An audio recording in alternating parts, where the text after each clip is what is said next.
Yes, yes, fight fans, body and mind, sports, my people. You are fully appreciated in this round, my guys, my people. First, I do want to say Lara versus Johannes Gonzalez. I've given my take on that fight. Great win and performance for Lara, but ultimately a boring fight.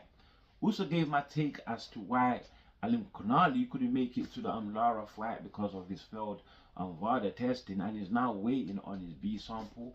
So we wait while the news comes out in due process. Now, with that said, let's move on to the other fights on this PBC fight card. We had Lamont Roach versus Isaac Pitbull Cruz, my guys, my people, which ended in a majority decision draw, and Pitbull getting to keep his WBC interimship at 140 pounds, my guys, my people. Now, the questions, right? Or should I say, the problem is that some people believe in that Roach one. Some people believe in that Cruz one, my guys, my people. I am with the judges on this one. I think the majority draw was absolutely perfect, even with the knockdown for Roach and the point deduction for Cruz for low blows.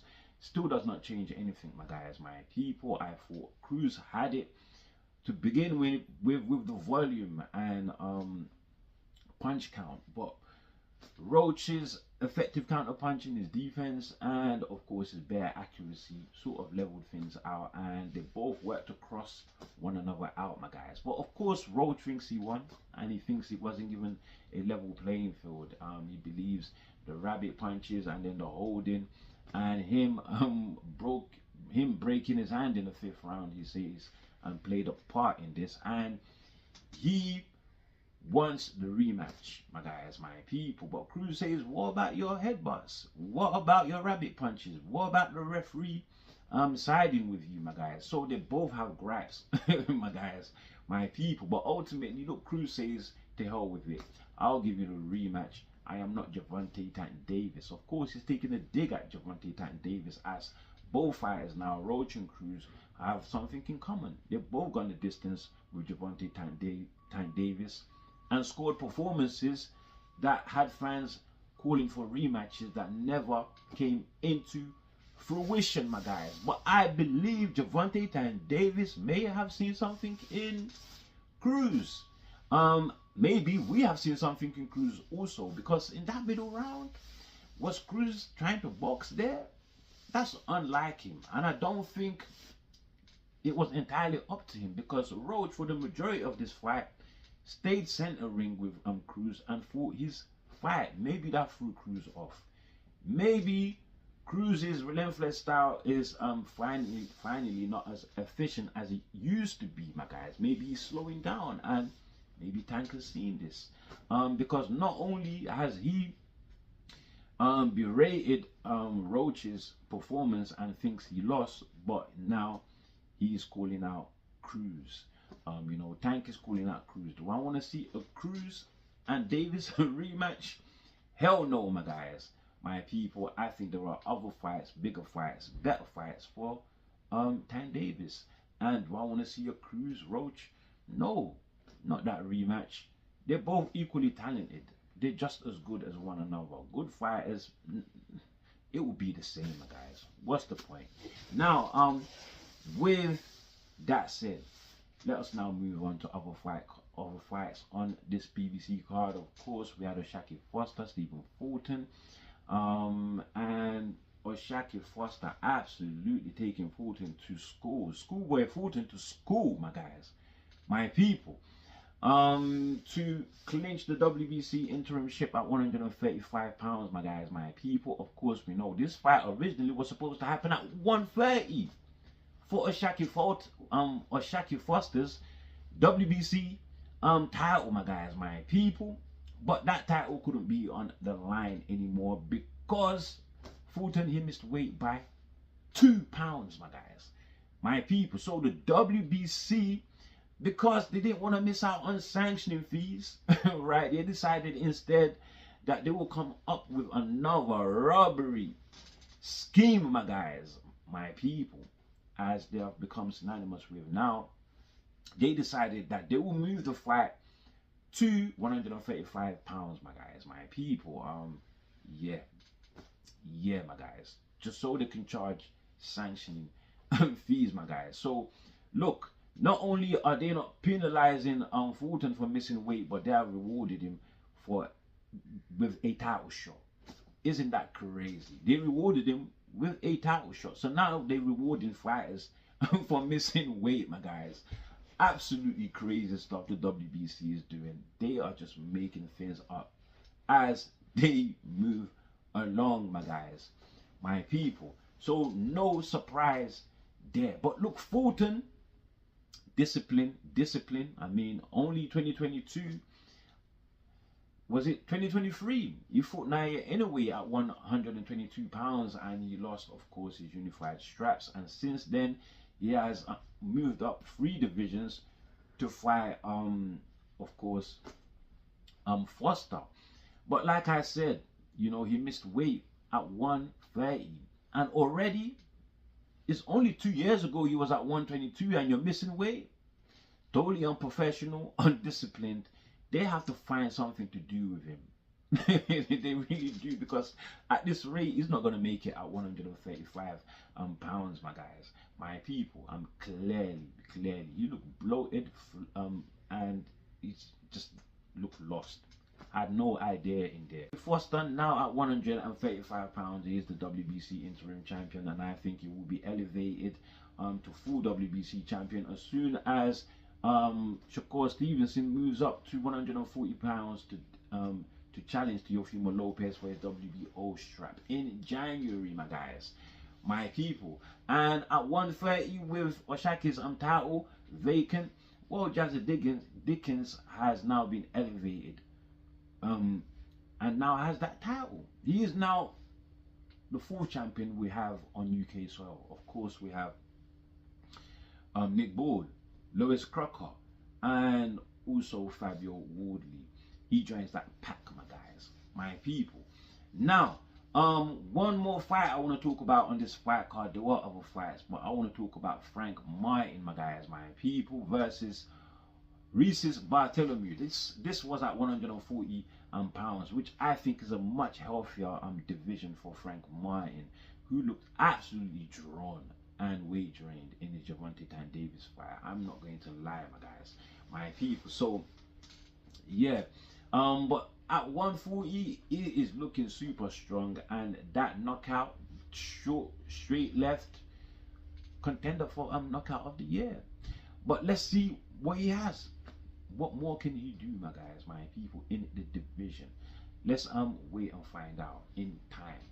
Now, Eddie Hearn agreeing with the WBC, my guys, my people, to rank Connor Benn #1 in the 147 pound division, and you know, putting him in the cusp of a title shot, because he now stands to face the winner of Ryan Garcia and Barrios. Barrios, the WBC champion, my guys, my people. Now, this is Eddie Hearn's take, right? He says that we have to consider, right? We have to take a high note that Connor Benn's win over Chris Eubank Jr. was no ordinary win. He had just beaten a top 10 160 pounder, my guys, my people. And then when he puts it like that, although I disagree with the move that the WBC made, I can't disagree much with Eddie Hearn, you know, because listen, what Connor Benn did there, yeah, we all know by any means it wasn't anything great, but it's disguised as something great because of the division he fought in. It's not his natural division. So if you're going by the rankings and Eubank Jr. ranked top 10, of course that would also affect Connor Benn's rankings when he decides to move back down. And the influence on his ranking, I think that would place him somewhere really high. Maybe not #1, maybe #4. I might even push #3, my guys, my people. So I'm not disagreeing much with Eddie Hearn here, and that's a bit disturbing for me, my guys, my people, because Eddie Hearn, he has well, not because of that, but yeah, he did leave out though the reasons that I would give for why Connor doesn't deserve the spot, for one, right? He lost to Junior, then had the rematch, right, in November. Great, right? But Chris Eubank Jr. was totally short and dehydrated. Totally short and dehydrated, partially due to his contract clause to fight at 160. A weight class is no longer comfortable making weight in, and of course, the rehydration clause that Eddie Hearn and company put on him through his contract clause, my guys, my people. So yeah, he didn't explain that part, did he? And Connor Benn has not fought at 147 pounds in nearly 4 years, my guys, my people. So I don't think he deserved the spot, but you can't argue much with Eddie Hearn on this one.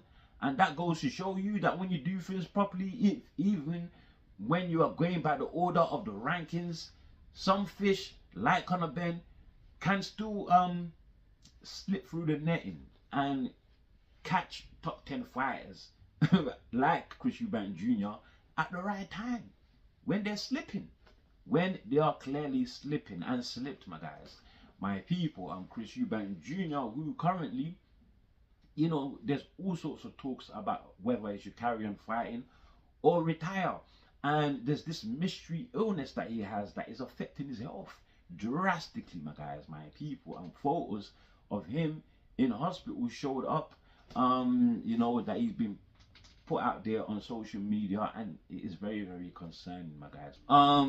Eddie Hearn, of course, and Matchroom got what they negotiated with the WBC to get this opportunity for Connor, my guys. Obviously, he must have pitched his rankings idea, and Connor Benn obviously has long been waiting to get a hold of that WBC strap because his father also once held it, my guys, my people. So yeah, I think the WBC was bought over on this one, and it wasn't hard because they want the money. Connor is a name. He's a name, a crossover name now, because they love him in the US also, my guys, my people. So yeah, the WBC definitely wants to dip in that pot, my guys, my people. Hey, but also it does help if you are friends of the WBC, just as Connor Benn and Eddie Hearn are. Especially as Connor Benn, he did his part. He did his part cooperating with the WBC's clean boxing program, right? This was after Connor Benn tested positive for was it clomiphene, I believe. And the WBC were the actual ones that came up with the excuse of why he failed that test. They say overconsumption of eggs, something Connor Benn doesn't even agree with, my guys, my people. So yeah, the WBC though, they do have a lot of power. In fact, they do have a lot of power, but the other sanctioning bodies, they have powers too.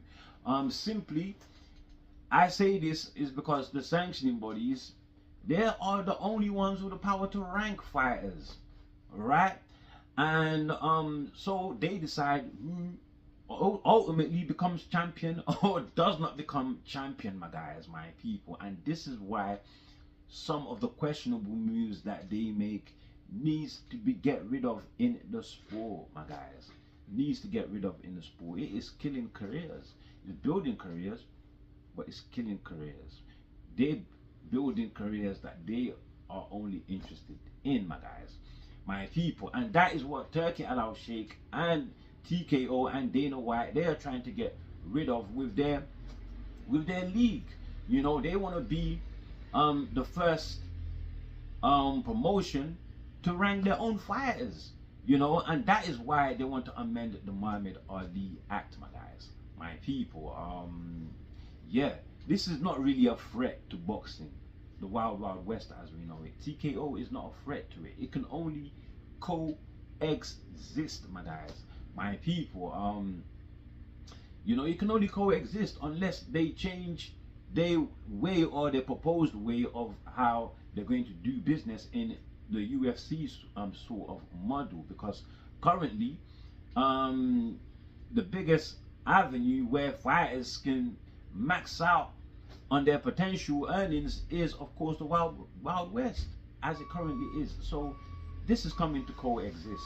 It's not coming to get rid of the Wild West as we know it, and as the propaganda being thrown out there. It's not that, my guys. Okay, now moving on to the Matchroom the Zone fight card that took place in Monaco, my guys, my people. Headlining Peter Mcgrail and Shabaz Masoud. The first time I've seen Masoud fight, and I'm being real, my guys, my people. But he looked great. Looked great. Excellent ring craft, boxing IQ, speed, both hand and feet. He had it all, my guys, my people. A little bit light though, a little bit light. Mcgrail, obviously the bigger fighter, more bulky. He took the fight to Masoud and was successful very early on in the fight. So before the middle stage, he was landing a couple big shots here and there, but ultimately he was pot shotted and outboxed by Masoud, my guys, my people. Mcgrail also, as the fight went on, he lost some steam, and he even nearly got dropped, got hurt several times in the fight, my guys, my people. So yeah, great performance by Masoud, who has now beaten has now beaten number 7 in the WBA in the super bantamweight division. Crazy. Mcgrail is also ranked top 14 in the IBF and WBO, my guys, my people. So Masoud, who is not ranked in the top 15 of any of the sanctioning bodies, all of a sudden looks like maybe just 1 or 2 fights and he could be in title contention. He could be in title contention. That is in the super bantamweight division. With that said, boy, oh boy, Johnny Fisher, I believe G-Man, G-Man, yeah, G-Man said Johnny Fisher needs to go into Misfits. Do you know what? He can't go too wrong there. G-Man is absolutely spot on, because Johnny Fisher's performance against that fella, Ivan Belaza, whatever his name is, that was ranked below 100 in the world out of the heavyweights, my guys, my people. And Johnny Fisher absolutely struggled, got dropped in the first round. I mean, give him credit for getting up and showing bravery and fighting on, going on to stop his opposition in the 5th. But my God, did he pull out all the stops to be able to do so. And he was already gassed from the first round. From the first round, I don't know whether he fully recovered. It's just that Ballas, and I don't even know why Ballas troubled him with that shot, because anyone could see that coming from a mile away, my guys, my people. How he couldn't get out of the way of that shot, I don't know. And Ballas, the shot that he actually dropped Fisher with, it looked like a light tap. It looked like a light tap, my guys, my people. So albeit Fisher did manage to knock out Ballas in the 5th round, my guys, my people. Boy, oh boy, it's gonna get dangerous for him as he approaches world level. I would say keep him at domestic. Don't touch that world level scene. Don't touch it. It is crazy. Fisher, look at his post-fight interview. The man is just happy that he beat Ivan Belaza, who is unbeaten in 7 fights. And that can mean all sorts of things, my guys, my people. It doesn't mean it's a good fighter. With that said, also on this fight card, we had Pat McCormack versus Connor Walker, and this was an absolute this was the best fight of the night. Connor Walker fast becoming one of my favorite fighters, I would have to say. Doesn't look great skillfully, but he's just got the heart to fight. He's just got the heart to fight. He's made for it. And if you guys remember his fight with Harry Scarf, where Scarf looked to be outboxing him, and then out of nowhere in the 12th round, you have Connor Walker's dogged will his determination, just using that to grind down and break down Scarf in the 12th round, stopping him, my guys. Well, it was almost exactly the same story here with Pat. You know, he just sucked out every ounce of energy out of Pat with Connor's work rate. Just sucked every ounce of energy out of him. And although Pat seemed to have been doing well boxing and moving, but he had to stand in the middle with Connor. I don't think Pat knows another way to fight. I don't think he does. But yeah, he got broken down in the 12th round. Got knocked outside the ring. I don't think he would have made it. I totally agree with the referee's decision to stop the fight. He was already cut and bleeding by that point as well. Anyway, yeah, great win for Connor Walker. This could potentially land him on the cusp of a title shot. Of course, I did think he beat Crocker when they fought. Crocker is now the IBF champion in the welterweight division, so maybe if they can have that rematch, then there is Connor's title shot, my guys, my people. And then also Pat McCormack, where is he ranked? I think this will move Connor Walker a few places in the rankings anyway. Great for Connor Walker in his career. Almost next to none amateur record. I think about 2 fights maximum, and look what he's doing. Very Fabio Wardly-esque. Oh my guys, my people, great things. More than happy for him. Now, with that said, Pat McCormack, he was fast-tracked. If you look at his 7-0 record, there are no fighters with a losing record. And I suppose they've done this because he is an older fighter. I think he's like 29 or 28. And he's got that strong amateur background as well. I hope he can bounce back and go again, my guys. On this fight card, we also had Beatriz Ferreira defending her IBF title in the lightweight division, but she was knocked the hell out by her opposition. Is it Elis Turhan? Boy, oh boy, Elisa Turhan from Turkey. Never heard of her before, but the power she possesses as a woman in the ring, she is super, super dangerous. Yeah, we want to see more like her, my guys. Dropped Ferreira in the first round. Ferreira looked like she was going to box and move a little bit, but I think she tried to pick up the pace on Turhan too early, and Turhan, that's her fight, so she invited it, and that is how Ferreira got found out. Once she got found out, there was no turning back. She got dropped. Got dropped in the first round. Face down, ass up, my guys. I was surprised she made it up. She made it up. Lasted to the 5th round.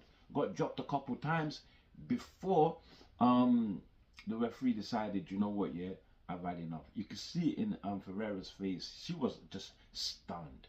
I think even though she would have gone out there, but she didn't want to. She didn't want to, my guys. She didn't want to get back in the ring with that beast, Turhan. My guys, my people. So glad to have Turhan. Glad to have Turhan. Of course, Beatrice is, I mean, all the talk of Beatrice versus Caroline Dubois, I guess that's all over now because Beatrice no longer champion. Dubois, the latest to leave Boxer and Ben Shalom. She has now signed to, of course, Jake Paul, my guys, my people, and MVP Promotions. Sean McComb on this fight card got a great win against Hugo Mcgrail. Not a highly ranked fighter, but it's another one to add on to Sean McComb's you know, wins, you know, because what, a couple of fights ago, I believe 3 fights ago, I believe, when he got the disappointing decision against decision loss against Arnold Barboza. everybody thought McComb outboxed Barboza in that fight, my guys, my people. So great to see him bounce back again with another win, my guys, my people. Where he will go from here on in the junior welterweight division. Let's see what he does going forward. Where is he ranked even? Where is he ranked? I'm not sure. Is he even ranked in the top 15? I don't think this win will get him into the rankings, but so far so good, and a great win. Stopped Mcgrail in the 8th round, my guys. So a great mix of good boxing and of course power showcased by McComb. Great win. Now that was all the fights on that fight card, that Monaco fight card. But now, yes, let's move on. Ronda Rousey versus Katie Taylor. Please, Ronda Rousey, who can't even strike, has not fought in combat sports for well over a decade. So what is she doing? In her last 2 fights, she got battered. She got battered by Holmes, and then she got battered by what's her name again? The Lioness, she used to call herself, Amanda Nunes. You know, so I don't know what she wants with arguably the best female fighter of all time in Katie Taylor, my guys, my people. Arguably the best fighter of all time. Good luck for her, man. I can see nothing here but a money grab, because Ronda Rousey, when she was you know, when she was about it and reigning in her division, boy, like, she was a huge name. She was a massive name, and I'm talking about equal to Conor McGregor or bigger in UFC, my guys, my people. And of course, we know the levels of Katie Taylor in boxing. She will wipe the floor with this girl, man. Trust me. Now, with that said, talking about wiping the floor with somebody, I don't think that Jake Paul and AJ is going to happen, my guys, my people. Because Jake Paul, he's posted on social media a video where he's with his social media streaming friends, and he's showing like you know, a black eye. He says he sustained it from sparring Lawrence Okolie. As you know, Jake Paul has been showing off on social media as if he's been going hard sparring with Okolie, Jared Anderson, and Frank Sanchez. All fighters that will kill him in 2-3 rounds maximum, my guys. But we know it's not real sparring. They're just showing him 1 or 2 things, tapping him here and there, you know, making him feel good about himself. But yeah, if Okolie really hard sparring with Jake Paul, he would do way more damage than what Jake Paul is showing on social media. Look, I didn't think Jake Paul was serious about fighting Anthony Joshua when he started calling him out, and as a part of me still strongly doesn't feel as if he will go through with this fight. After what happened, he announced that he will be making a special announcement soon about his fight with Anthony Joshua, and then everybody started speculating maybe he's going to pull out. He still hasn't made that announcement yet, I don't think. He promised he will make it yesterday, 2 p.m. You know, Greenwich Mean Time, which is, you know, the time we use over here in the UK. So we're waiting. I'm waiting for Jake Paul to say I'm pulling out of the Anthony Joshua fight, because no matter how much money is on the table, this guy is crazy to take that fight. People are saying he's brave. I'm saying he's foolish for the money, my guys, my people. Now, with that said, Tyson Fury posted a fresh hint on social media that he might be coming back. It's another one, my guys, my people. So Tyson Fury on social media pictured on a throne with fresh claims that he is going to make a comeback. This is what he said on social media, quote, "The king must return to his throne. There is a long and lonely road back that only I can walk on. But after the long and hard battles awaits immortality. Well, end quotation.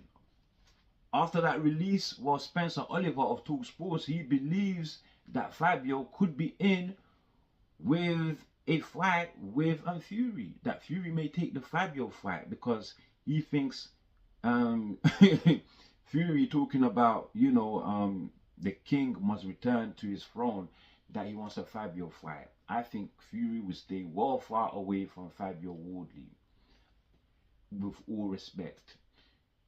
After Usyk thought it wasn't a good idea, you think Fury is going to go there? People have short memories. Do you guys know that some people believe that Francis Ngannou beat Fury and he dropped Fury as well? Are we forgetting the power and tenacity of Fabio? Come on, Fury is not targeting Fabio. Everything Fury said there is indications to me that he is calling out for the Usyk trilogy that nobody wants, my guys, my people. The king must return to his throne. Come on, who's got the his throne? Usyk, the WBC title, right? And then there's a long, lonely road back that only I can walk on. What lonely long road is that? Usyk has lost to him twice. It's going to be hard for him to, you know what I mean, get that win if ever he gets the fight. It's a long, lonely road. And then he says, but after all the hard battles are done, awaits immortality. Nobody else is going to give you immortality, right? Unless you beat Usyk, who is a generational great. And by far the best heavyweight of this generation.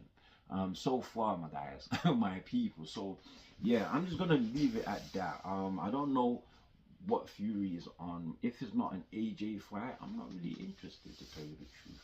I'm not really interested. Yeah, I get bored easily when people are just messing about too much. Now, with that said, let's call it a day on this one, my guys, my people. But before you leave, do you like, do share, subscribe, of course. Drop your comments below, my people. And as always, stay super blessed. And I'll catch you next time. And thank you very much.